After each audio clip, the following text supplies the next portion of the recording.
Hello everyone. So there was a request that we do this video in English. Therefore, this is a short video explaining how do you fill the Form 15G when applying for PF withdrawal online through the EPFO portal. So first, let's go to name of assessee. This is your name. Remember to write in block letters because that is usually a good practice for any of these official forms. PAN card number you of course have, and you're going to write your PAN card details here. The status is individual because you're not a firm. The previous year is going to be 2021-22. And keep in mind that this previous year is going to remain the same till 31st March 2022 next year. So residential status is going to be resident. By the way, there are a lot of people who also write Indian here. Even that is fine. The EPFO really does not have such a problem with these two terms being used here. So you can write either resident, you can write Indian. They really don't have a problem with either of the two nomenclature. In both cases, your PF withdrawal thing is going to get processed. 6, 7, 8, 9, 10, 11, 12 is your address. Now this, as you can see, of course, does not require any explanation, barring the fact that remember that these the space here provided is really limited. So write in small letters as much as you can, and yet ensure that the letters themselves are legible, as in you can read it. So next you go to the email part. As you can see, I'm writing in extremely small letters, and yet you can make them out. The telephone number, the mobile number, again, I don't need to explain here. Column number 15 is important. Now, there are two check boxes here. There's a yes checkbox and there's a no checkbox. Now, when do you take on which checkbox? Now, here clearly and carefully, if in the last 6 years you have filed your income tax returns, you tick mark on the yes box. And in the B part, you write the last assessment year for which you had filed your income tax returns. Let me repeat it again.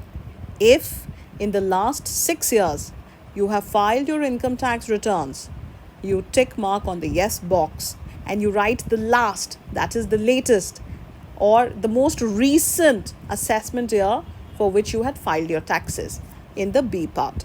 If, however, in the last 6 years, you have not filed your income tax returns even once, then you simply tick mark on the no box and you forget all about the B part of the question. Now we go to the estimated income for which this declaration is being made. This is actually your PF withdrawal amount. So this amount, where are you going to get from? If you look at your PF passbook, right on top of it, you're going to see two amounts that are mentioned. The first one is the employee contribution, and then there is the employer contribution.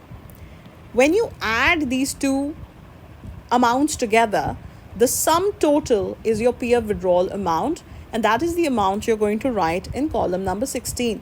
Now remember, you do not add the pension amount from the passbook in this particular item. So all that you're going to add is the employee contribution and the employer contribution. You take that sum total of that number and you put it in column number 16. Now, column number 17 is your estimated total income for which you're going to be assessed for taxation purposes.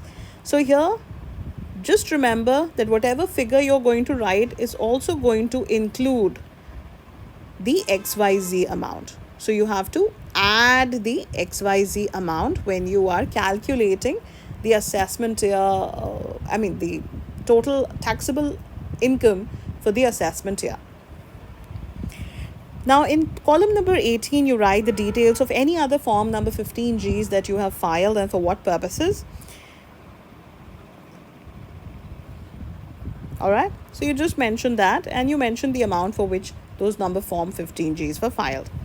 Then you go to the 19 part, which is, well, again, kind of easy to fill.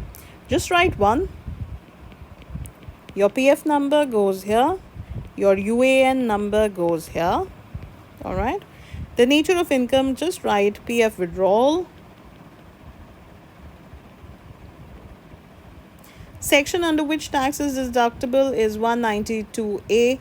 Don't worry about why this section is used and all. Just remember that this is a section you need to write here. And the amount of income is your XYZ amount, which you have mentioned in column number 16. All right. So just remember that this is the amount that is going to go here also. Finally, you put your signature here, and then we move to the declaration part. So in the declaration, cut out the we, all right,